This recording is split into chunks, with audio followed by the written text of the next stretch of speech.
नमस्कार, मैं हूं राकेश टंडन। आप देख रहे हैं देश का सवाल। यूक्रेन युद्ध का आज 10वां दिन है। रूस और यूक्रेन के बीच लड़ाई जारी है, लेकिन इस बीच रूसी राष्ट्रपति पुतिन ने पीएम मोदी की बात मानते हुए यूक्रेन के 2 शहरों में सीज फायर का ऐलान किया है। भारतीय छात्रों के निकलने तक 2 शहरों पर रूस हमले फिलहाल नहीं करेगा। इससे भारतीयों को वहां से निकलने में मदद मिलेगी। साथ ही रूस भारतीयों के निकलने के लिए सेफ पैसेज भी देगा। ग्रीन कॉरिडोर से युद्ध संकट के बीच फंसे भारतीयों का निकलना आसान हो जाएगा। पीएम मोदी ने पुतिन से सीज फायर की अपील की थी और उनकी रणनीति काम आई है। रूस ने खार्किव और सूमी में फंसे भारतीयों के लिए बसें भी लगवा दी। सरकार का मानना है कि यूक्रेन में अभी भी करीब 2500 भारतीय छात्र फंसे हुए हैं, जिन्हें सुरक्षित निकालना एक बड़ी चुनौती है। सवाल है कि इन चुनौतियों से पीएम किस रणनीति से पार पा पाएंगे। आपको हम तस्वीरें दिखा रहे हैं। यूक्रेन युद्ध का आज 10वां दिन है। पुतिन ने मानी है पीएम मोदी की बात। रूस का युद्ध विराम आप कह सकते हैं हुआ है और 2 शहरों में एक सेफ पैसेज दिया गया है।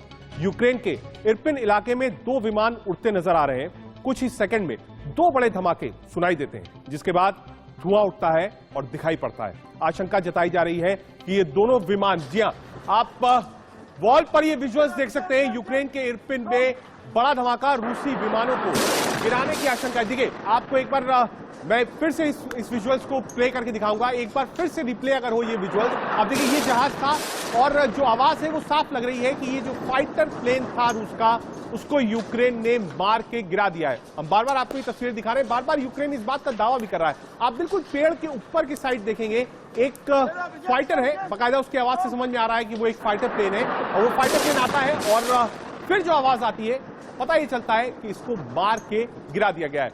यूक्रेन के इरपिन में ये बड़ा धमाका हुआ है और लगातार यूक्रेन भी इसी बात का दावा कर रहा है कि चाहे वो फाइटर प्लेन हो, रूस की आर्मी हो, रूस के बख्तरबंद गाड़ियां हो, उन सब पर यूक्रेन ने ठीक ठाक हमला किया है। लेकिन जो तस्वीरें हैं वो आपके सामने है, वॉल पर हमने दिखाई।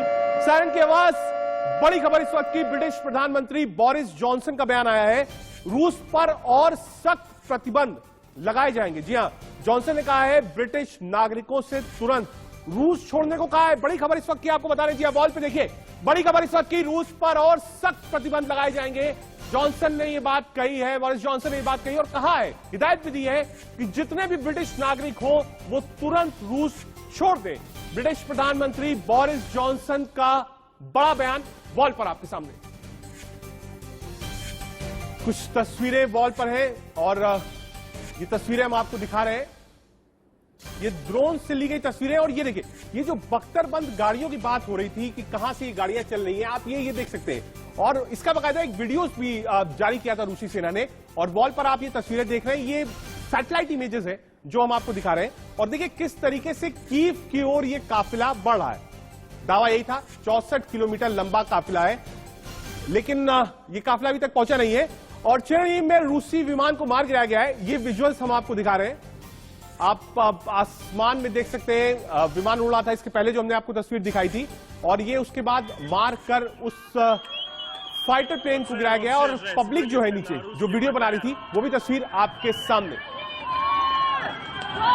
Красавчик, чувак, вообще красавчик. Вылез на пидорасик. ये तस्वीर आप देख रहे हैं खेरसॉन की, जहां यूक्रेनी झंडा लेकर रूसी टैंक पर जो पब्लिक है वो चल गई। दरअसल लगातार टैंक्स और बख्तरबंद गाड़ियां जो है वो अंदर जा रही हैं। और उसके साथ ही यूक्रेन ने जो बार बार अपील करी है, वो यही अपील करी है कि जितने सिविलियंस है, क्योंकि मार्शल लॉ इम्पोज है वहां पर, जितनी असॉल्ट राइफल से सब दी गई है। आगे बढ़ते हैं। यूक्रेन के एक इलाके में रूस के हेलीकॉप्टर को हैरत अंगेज तरीके से मार दिया गया। जी हां, रूसी हेलीकॉप्टर को यूक्रेन ने मार गिराया है। वो भी विजुअल्स हम आपको दिखा रहे हैं। और हुआ क्या है, हेलीकॉप्टर पर निशाना लगाकर हमला किया गया जो सटीक बैठा, जिसमें चॉपर आग के गोले में तब्दील हो गया। एक बार वॉल पर आप विजुअल्स देख सकते हैं। हेलीकॉप्टर था, फाइटर चॉपर था रूस का, और यूक्रेन ने उसको मार गिराया है।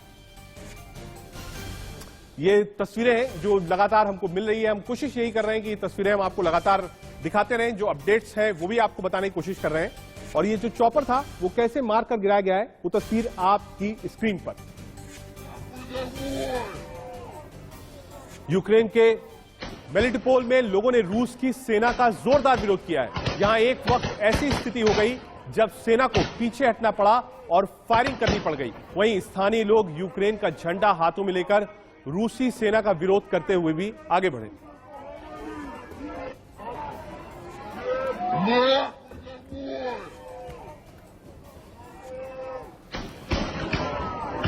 यूक्रेन की राजधानी कीव में एक बहुमंजिला इमारत को रूस ने निशाना बनाकर हमला किया। इस अटैक में बिल्डिंग में आग लग गई, जिससे उसे भारी नुकसान पहुंचा।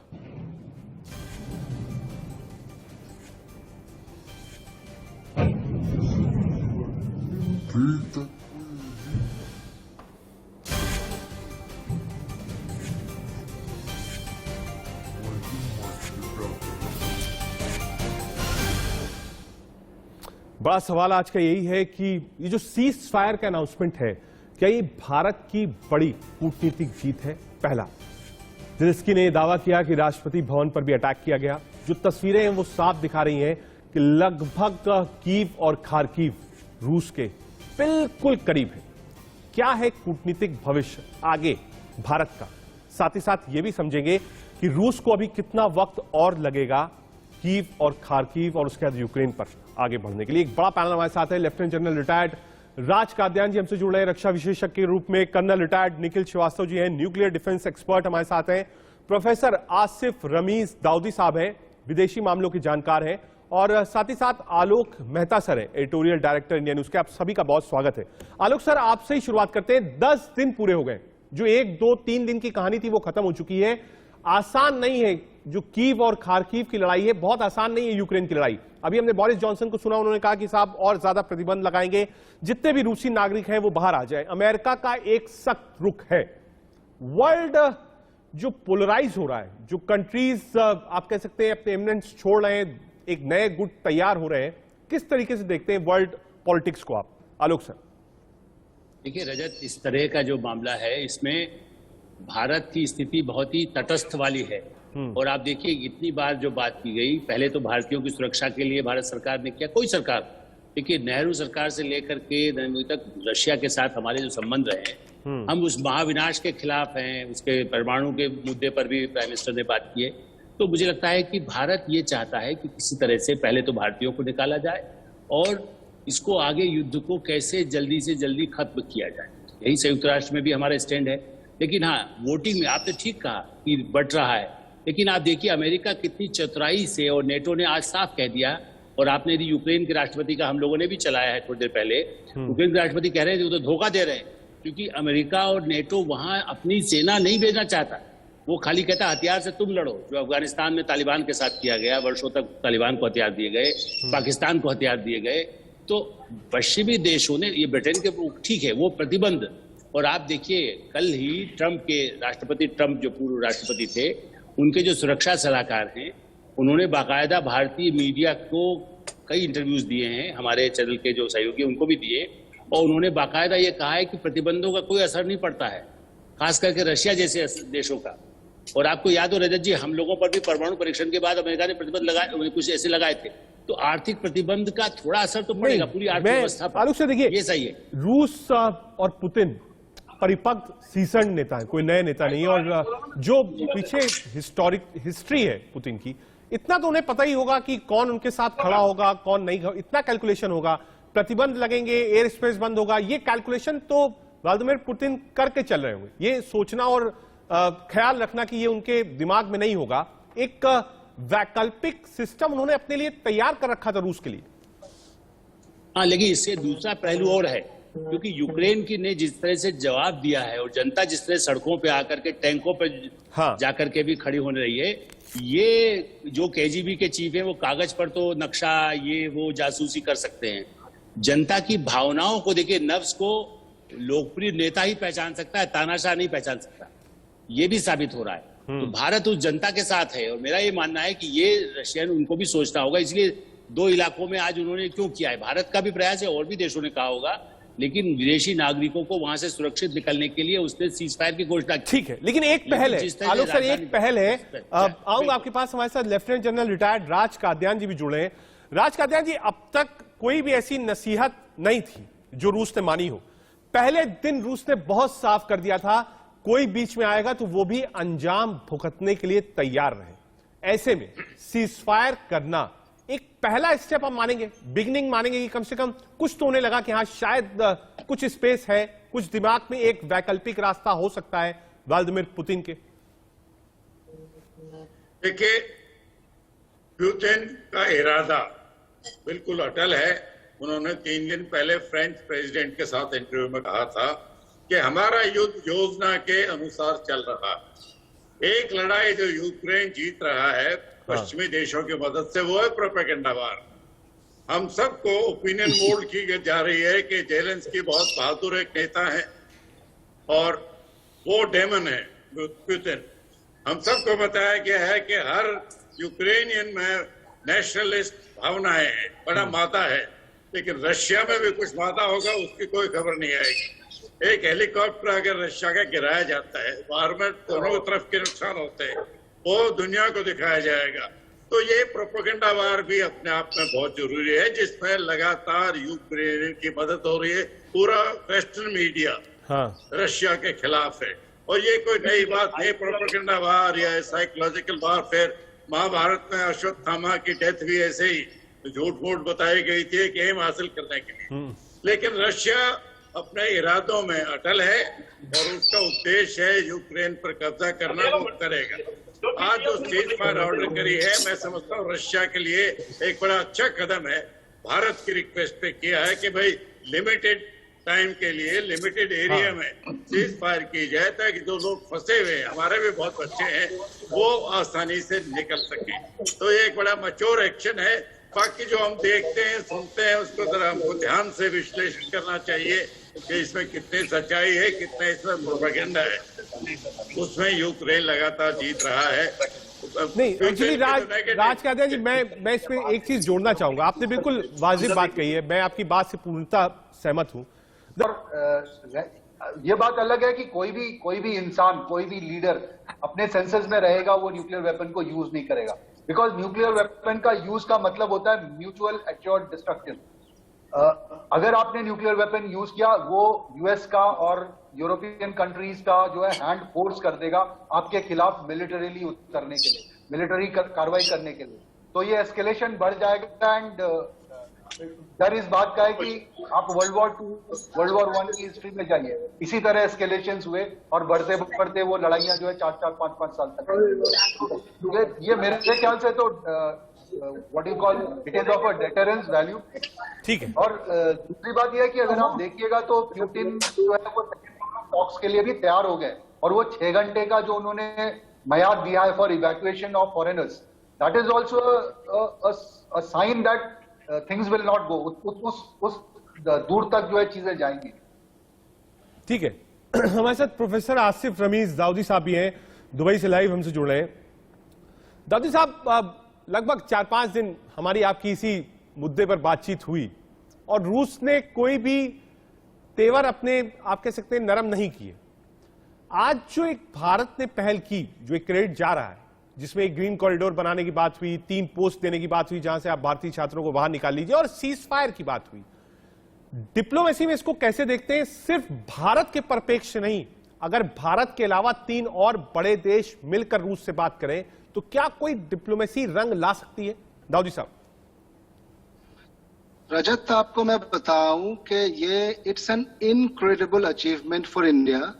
एंड जो दूसरे भी ऐसे ममालिक, चाहे यूएई ने कहा था या इस रीजन में, गल्फ रीजन में भी जितने कंट्रीज हैं, उन तमाम के लिए और खास तौर से हिंदुस्तान की फॉरेन पॉलिसी के लिए ये बहुत ही बड़ा अचीवमेंट है। क्योंकि ऐसे सिचुएशन में जब पुतिन ने पूरी तरह से ये कहा हुआ है कि हम डी एस्केलेशन तो कर ही नहीं सकते, और हम कैसे भी इसको जब तक कीव या जब तक यूक्रेन पे पूरी तरह से कब्जा नहीं हो जाए नहीं रुकेंगे, यहां तक कि न्यूक्लियर वेपन्स तक की बात चल रही है।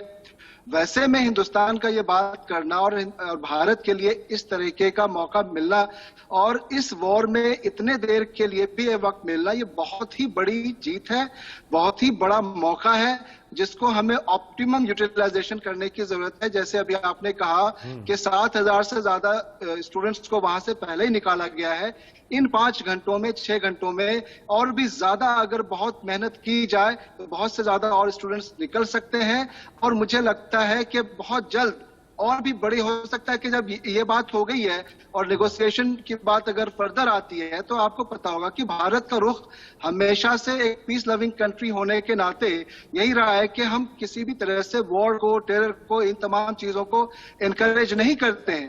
और वैसे में ये मौका मिलना, रजत, मैं आपको बताऊं कि ये बहुत बड़ी डिप्लोमेटिक जीत है। और जो लोग ये कहते हैं कि भारत के पास विदेश नीतियां अच्छी नहीं है, वो अफगानिस्तान के वक्त में भी कह रहे थे और बाद में उनको पता चला कि भारत की विदेश नीति कैसी है।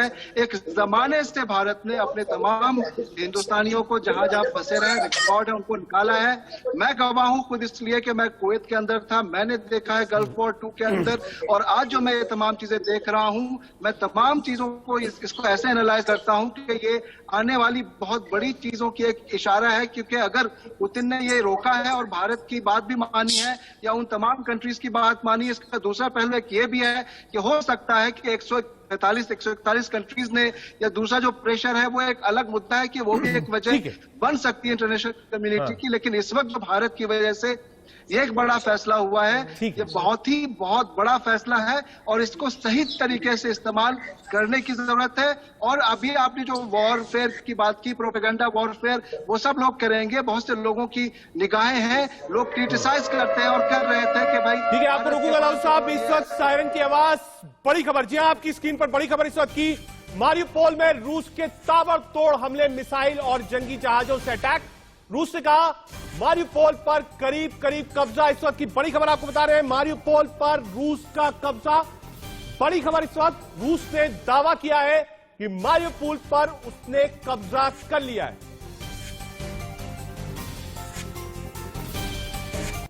राजकाद्यान जी, मारियुपोल पर कब्जा, रूस का दावा। रोकूंगा आपको राजकाद्यान जी। एक और बड़ी खबर, जी हां, यूक्रेन पर हमलों को लेकर रूस का बयान। यूक्रेन के सैन्य ठिकानों पर अटैक जारी है। ज़ियोतोमिर में एंटी टैंक मिसाइल सिस्टम तबाह कर दिए गए। 2037 मिलिट्री हथियारों को खत्म किया गया है। 71 कंट्रोल पॉइंट, 98 S-300 और एंटी एयरक्राफ्ट सिस्टम भी तबाह किए गए। यानी जो मिलिट्री वॉरफेयर थे उसको खत्म किया गया है। रूस ने उसकी पूरी जानकारी दी है। 82 aircraft, 708 tank, 74 rocket launcher, 261 field artillery और मोर्टार बरामद हुए हैं। 505 मिलिट्री व्हीकल, 56 अनमैन्ड व्हीकल नष्ट किए गए हैं। ये पूरी डिटेल्स राजकाद्यान जी हमने बताई। ये रूस ने दावा किया है कि लगभग मारियुपोल पर उसका कब्जा हो गया। मारियुपोल का कब्जा कीव कितना दूर, काद्यान साहब? देखिए, रूस बड़े बड़े शहरों पर कब्जा करेगा, चाहे वो खार्किव हो, चाहे मारियुपोल हो, कुछ पर कर चुका है, जैसे खेरसोन और पोर्ट सिटी हो रहे हैं। और उसका मेन उद्देश्य है कब्जा करना कीव पर, जो कि देश की राजधानी है, पॉलिटिकल पावर का सेंटर है, मिलिट्री पावर का सेंटर है। उसने 3 दिन बाहर इंतजार किया, जिसको बताया यह गया कि उनकी फौजों को रोक दिया गया है। लेकिन हो सकता है कि उसने सिविलियन को मौका दिया हो कि अभी आप निकल जाओ। पर तो ये जब कीव पर हमला करेगा, बड़े शहरों पर हमला, गलियों में लड़ाई नहीं होती, वो पहले घेरा डालेगा और फिर हवाई जहाज का और मिसाइल का इस्तेमाल करेगा। हवाई जहाज का इम्पैक्ट और कुछ होता है। ये एक न्यूक्लियर वारफेयर में टिप्पणी देना चाहता हूँ। जो आइंस्टाइन न्यूक्लियर एटम बॉम्ब के फादर थे, हाँ, उनका कहना था कि मुझे नहीं पता तीसरा महायुद्ध कैसे लड़ा जाएगा, लेकिन मुझे ये पता है चौथा महायुद्ध लाठी और पत्थर से लड़ा जाएगा। दोनों तरफ ये जानते हैं कि अगर न्यूक्लियर वार हुई तो सब बर्बाद हो जाएंगे, इसी डर से न्यूक्लियर वार नहीं होगी। यही वजह है कि जेलेंस्की के बार कहने के बावजूद नेटो के ना सिपाही अंदर आए हैं और वो नो फ्लाई जोन मांगता है, इसका मतलब उनके फाइटर आएंगे, उन्होंने मना कर दिया है। आपस में नेटो और रशिया की मुठभेड़ नहीं होगी, अगर हुई तो फिर न्यूक्लियर ट्रिगर को दबाने वाली बात है। तो ये लड़ाई चलती रहेगी। कीव पर बर्बादी आएगी, लोग मरेंगे, प्रेसिडेंट पैलेस पर, फिर वो मिलिट्री हेडक्वार्टर। रासद, जब इस चीज की शुरुआत हुई थी आज, क्योंकि 10वां दिन है, ये भी समझना बहुत जरूरी है। सैटेलाइट इमेजेस मिल रही हैं, रूस का दावा है, एक तरफ यूक्रेन भी कह रहा है कि हमने भी जंगी जहाज रूस का मार के गिराया। 10 दिन पूरे हो गए। जो सैन्य क्षमता है रूस की और यूक्रेन की, उन दोनों में अगर मैं जो समझ पा रहा हूं वो 80 और 20 का अंतर है। ऐसे में इतना वक्त रूस को क्यों लग रहा है? क्या रूस का गेम प्लान अलग है? क्योंकि रूस बार बार ये कह रहा है कि सिर्फ सैन्य ठिकानों पर ही हम हमला कर रहे हैं, रिहायशी इलाकों पर नहीं कर रहे हैं। हालांकि तस्वीर कुछ अलग कहती है। रासद,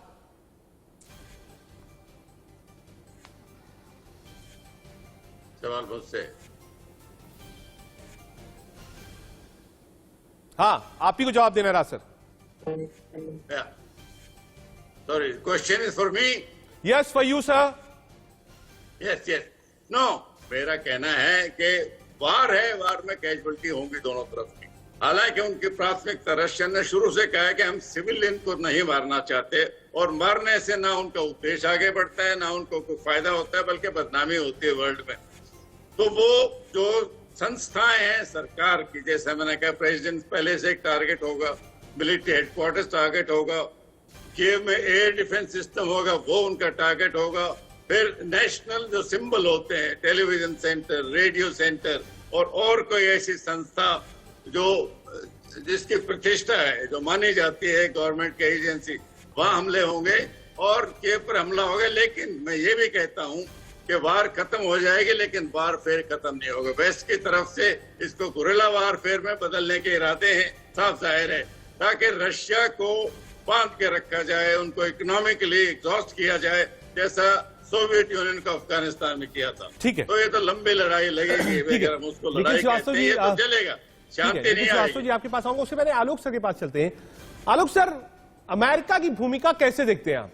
यूक्रेन को पहले उकसाया, फिर नाटो की बात कही, फिर कहा सेना नहीं भेजेंगे, फिर कहा आर्थिक प्रतिबंध से रूस को खत्म कर देंगे, फिर कहा यूक्रेन की हर संभव मदद करेंगे। अमेरिका की भूमिका 10 दिन में कैसे देखते हैं आप? आलोक सर। देखिए, अमेरिका तो लगातार वही चाहता है कि भाई हमारा कब्जा उन देशों पे पास रहे। जैसे अफगानिस्तान में भी क्या किया है कि भाई वो उनको छोड़ के गए और उसके बाद उन्हीं को ट्रेंड किया, फिर हटाया। अफ्रीका में क्या किया दूसरे, तो वो चाहता है कि किसी तरह से भी हमारा जो उस तरह से सोवियत संघ का प्रभाव था, रशिया का प्रभाव न बने, चीन से टक्कर लेना है, उन देशों को हमारे अधीन रखें। और इसीलिए वो चाहता है कि न्यूक्लियर, अभी मैं इसलिए पहले रजत एक बात कहूंगा, क्योंकि अभी न्यूक्लियर की बात हुई है, रोज चर्चा होती है। देखिए, न्यूक्लियर प्लांट के एडमिनिस्ट्रेटिव ब्लॉक पर उन्होंने कुछ बमबारी की और न्यूक्लियर प्लांट पूरी तरह सुरक्षित है। हाँ। ये सही है कि रशिया ये कहता है कि आप न्यूक्लियर हथियार ही कल बनाने लगेंगे, जो ईरान को भी आज तक उसने नहीं बनाने दिया, अमेरिका ने भी नहीं बनाने दिया। रूस कहता है कि आप परमाणु हथियार बना के मेरी दीवार के पीछे आके खड़े हो जाएंगे तो मेरे लिए खतरा है। तो वो परमाणु हथियार न बनाए, ऐसी सरकार हो जो रशिया के साथ भी अच्छे संबंध रखे, जैसे और देशों के साथ कर रहे ना। भाई पोलैंड के संबंध क्या पश्चिमी देशों से नहीं है, लेकिन हाँ, यदि वो बिल्कुल दरवाजे पर खड़े होकर के नेटो के साथ हो तो आज नेटो तुरंत हमला कर देता। मुझे ऐसा लगता है कि अमेरिका यही चाहता है जो आप कह रहे हैं, वो लगातार इसको चलते रहने देगा। वो क्यों चाहता है कि पाकिस्तान को कितने हथियार, क्या नहीं उनको मालूम था कि आतंकवादियों को मिलते हैं? वो कहता ठीक है भारत को भी मदद, अब वो पाकिस्तान से थोड़ा अलग है, लेकिन आज भी पाकिस्तान किसके साथ खड़ा है? उनके साथ ही खड़ा है, चीन के साथ नहीं खड़ा इस मुद्दे पर। आप इससे अंदाज लगाइए, वो कठपुतलियां चाहते हैं जिस तरह से। ठीक है आलोक सर, आप आसिफ सर, निखिल सर, राजकाद्यान सर, आप सब हमारे साथ रहिए। आप 30 सेकंड का समय दीजिए, एक वक्त एक नजर इस वक्त की सुर्खियों पर। हम कोशिश कर रहे हैं समझने की कि आखिर भारत की कूटनीति कहां तक पहुंची है। 2 सेफ रास्ते मिले, सायरन बज रहा है। जी हां, इस वक्त एक बड़ी खबर, सीधे आपको इंडिया न्यूज के वॉर रूम लेकर चलते हैं। बिल्कुल रजत, और बड़ी खबर जो जिस तरीके की हम बातें कर रहे हैं यहाँ पर, आप जिस बात की जानकारी दे रहे थे कि सीज फायर बहुत महत्वपूर्ण था, क्योंकि रूस के बॉर्डर पर लगातार बच्चे फंसे हुए थे। जो बड़े पॉइंट्स हैं इस खबर से जुड़े हुए वो मैं आपको बता देता हूं। लगभग 12:30 बजे के आसपास ये सीज फायर हुआ है। अब सबसे बड़ी जिम्मेदारी ये है कि वहां पर एक सेफ पैसेज बनाया जाए जिससे कि बच्चों को निकाला जाए। 2 जो शहर हैं उनकी ज्योग्राफी क्या है, कहां पर वो हैं, कहां से सेफ पैसेज बन सकते हैं, कहां के रास्ते से निकाले जा सकते हैं, एक ग्राफ के जरिए आइए एक टच के जरिए मैं आपको बताने की कोशिश करूंगा। टच स्क्रीन पर मैं लेकर जाता हूं सीधे आपको। आप इस अगर स्क्रीन पर देखेंगे, इस मैप को देखेंगे, पहले मैं आपको यह बताऊंगा कि ये दो शहर हैं कौन से। एक है मारियुपोल, जो कि बिल्कुल काले सागर से वाले इलाके में पड़ता है, क्रीमिया से थोड़ा सा ऊपर और रूस के बेहद नजदीक। ये है मारियुपोल। और दूसरा जो शहर है वो है वोल्नोवाखा, ये इससे थोड़ा सा ऊपर पड़ता है डोनेत्स्क के नीचे वाले हिस्से में। ऐसे में ये दो जो शहर हैं, यहां पर सीज फायर फिलहाल कर दिया गया। इसकी जरूरत क्यों पड़ी?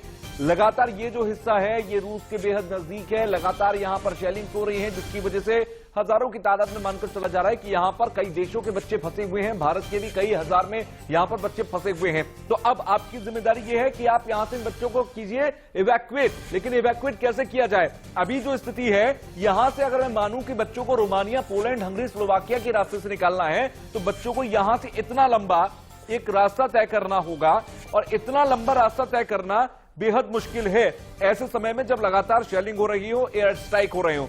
तो ऐसे में इतना लंबा नहीं जाया जा सकता सेफ जोन से होते वॉर जोन से सेफ जोन तक। तो ऐसे में क्या किया गया है कि इन बच्चों के लिए एक सेफ पैसेज बनाया जाएगा। सेफ पैसेज बनाने के बाद, क्योंकि यहां से बेहद नजदीक है रूस, ये लाल हिस्सा जो देख रहे हैं ये लाल हिस्सा रूस है, तो ऐसे में यहां से इन लोगों को सेफ पैसेज बनाकर रूस ले जाया जाएगा और वहां से इनको इवैक्यूएट किया जा सकता है। ये सबसे आसान होगा। इसके अलावा बात ये चल रही है कि कितने बच्चे कहां फंसे हुए हैं, वो भी मैं एक बार बता देता हूं। देखिए, अभी की स्थिति की अगर हम बात करें तो इस मैप में मैं आपको बताता हूं कहां कहां कितने कितने बच्चे फंसे हुए। 1000 के आसपास माने जा रहे हैं लीव, जो कि ईस्टर्न साइड, वेस्टर्न साइड में पड़ता है। यहां पर लगभग 1000 के आसपास बच्चे फंसे हुए हैं यूक्रेन में। यहां से इन्हें इवैक्यूएट करने की जरूरत है। बस यहां से आप रोमानिया, हंगरी के रास्ते इन्हें इवैक्यूएट कर सकते हैं। इसके अलावा कीव से अगर हम थोड़ा और इधर चलेंगे, सूमी, जो कि रशियन बॉर्डर पर पड़ता है, लगभग 40-50 किलोमीटर का ही रास्ता है। आप सूमी से जाएं रूस की तरफ, तो यहां लगभग 700 बच्चे फंसे हुए हैं सूमी यूनिवर्सिटी के अंदर। जो बच्चे पढ़ते थे वो यहां पर फंसे हुए, इनको इवैक्यूएट करना होगा। इसके अलावा पिसोचीन की अगर हम बात करें, यहां पर भी 900 लोग फंसे हुए हैं जिनको इवैक्यूएट करना है। खार्किव के अंदर अब तादाद 300 बच्चों की ऐसी है जो कि फंसे हुए हैं। इनको इवैक्यूएट करने के लिए लगातार प्लानिंग चल रही है कि कैसे इन्हें इवैक्यूएट किया जा सकता है। इसके अलावा जो लगातार हमले हो रहे हैं, हमलों को अगर आप देखें कौन कौन से शहर हैं जहां पर लगातार हमले चल रहे हैं, इसमें कई शहर हैं। जैसे कि आप लीव में लगातार हमले हो रहे हैं जहां पर 300 बच्चे फंसे हुए हैं। इसके अलावा माफी चाहूंगा 1000 बच्चे फंसे हुए हैं। इसके अलावा इवानो के अंदर, चार्निहिव के अंदर, कीव के अंदर, डेनप्रो, खिरसॉन, ये तमाम वो इलाके हैं जहां पर लगातार हमले चल रहे हैं। तो इन हमलों के बीच में बच्चों को इवैक्यूएट करना सबसे बड़ी जंग है कि वॉर जोन से आप सेफ जोन तक लेकर जाएं। कल एक बच्चे को गोली लग जाती है। वो बच्चे को गोली इसलिए लगी क्योंकि वो जब छात्र वहां से ट्रैवल कर रहा था, उसी दौरान उसकी कार पर हमला हो गया। इसके अलावा तमाम यही समस्याएं हैं जिसकी वजह से रूस से भी बात की गई है, या तमाम दूसरे जो पोलैंड है, रोमानिया है, हंगरी है, स्लोवाकिया है, इन देशों से भी लगातार हम इवैक्यूएशन कर रहे हैं। तो बड़ी जीत जो प्रधानमंत्री नरेंद्र मोदी की विदेश नीति की है वो ये है कि रूस के रास्ते भी हम इवैक्यूएशन कर सकते हैं। मैं वापस आ रहा हूं आपके पास रजत। ठीक है, तुषार ने मैप के जरिए वॉर रूम में आपको बताया कौन कौन सी लोकेशंस हैं, लोकेशंस के पास के कौन से रास्ते हैं जहां रूस ने पॉइंट्स दिए इवैक्यूएशन के लिए, साथ ही साथ वो कौन सी जगह होंगी जहां पर रूसी सरकार ने बसेस भी भेजी हैं जिसमें जल्दी से जल्दी इवैक्यूएशन हो सके, और पॉइंट्स कहां पर हैं जहां सीज फायर। वापस चलते हैं अपनी पैनल की ओर। निखिल श्रीवास्तव सर, लगातार चलिए निखिल जी से संपर्क दोबारा हम करने की कोशिश करते हैं। प्रोफेसर आसिफ रमीज दाऊदी साहब है, विदेशी मामलों की जानकार। रमीज साहब, जो रणनीति है रूस की वो तो एक रणनीति है, वो साफ दिख रहा है कि एक रणनीति के साथ रूस आगे बढ़ रहा है। ठीक है, भारत से बातचीत हुई, कूटनीतिक संबंध थे, ट्रेडिशनल पार्टनर थे, उसने सीज फायर कर दिया, कहा भाई आप अपने भारतीयों को बाहर निकाल लीजिए। यूक्रेन की रणनीति क्या है समझना मुश्किल है।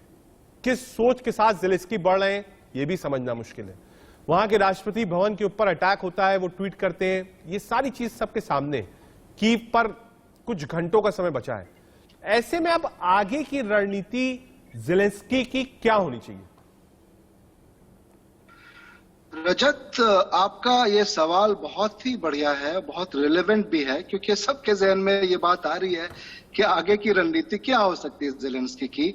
इस पे मैं आपको यही बताता चलूं कि ज़ेलेंस्की जो है, डिस्पाइट द फैक्ट कि वो एक बीच में ग्लोबल हीरो की तरह इमर्ज होके आए, या लग रहा है कि बहुत डटे हुए हैं, लेकिन सच्चाई तो ये है कि अभी जो जिस तरह की वो फाइट लड़ रहे हैं, तो एक लॉस्ट बैटल वो लड़ रहे हैं, और उसके लिए वो कोशिशें उनकी चल रही है।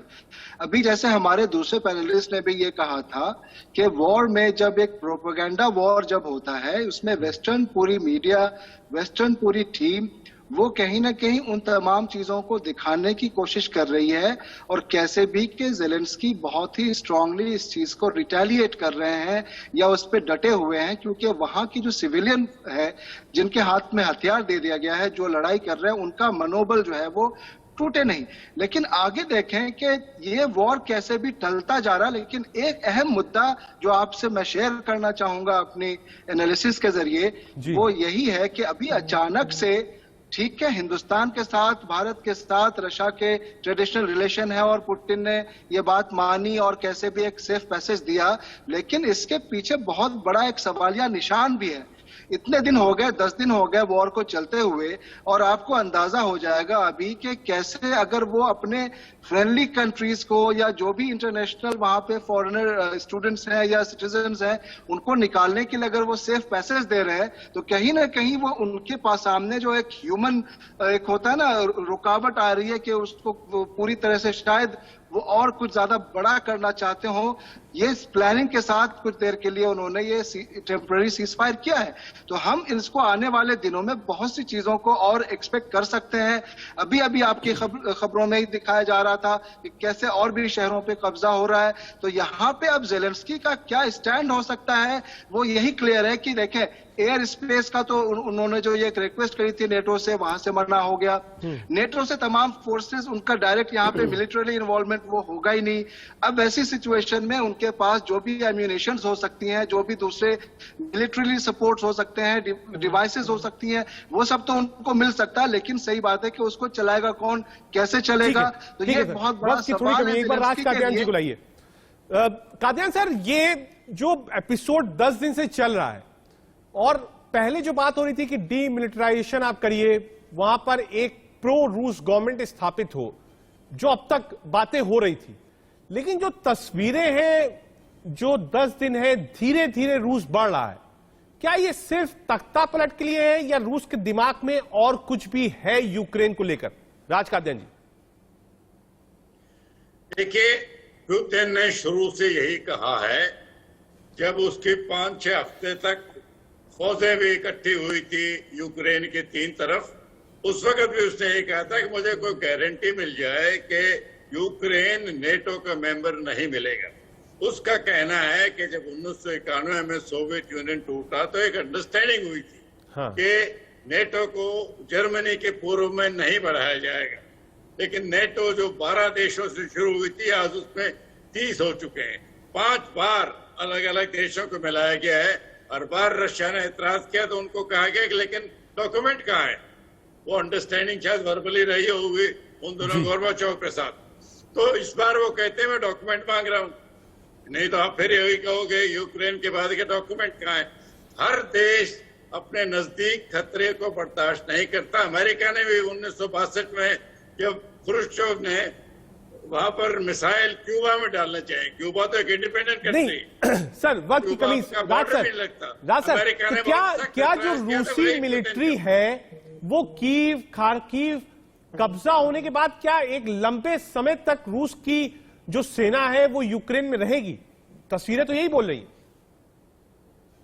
नहीं, अल्टीमेटली तो वो चाहते हैं कि एक तो इसको डीमिलिटराइज करा जाए। जो इनके मिलिट्री हजारों हथियार अब वेस्टर्न पावर ने दे रखे हैं, तकरीबन हर तीसरे यूक्रेनियन सिविलियन के पास हथियार है, ना ट्रेनिंग है, ना डिसिप्लिन है, वो अलग बात है।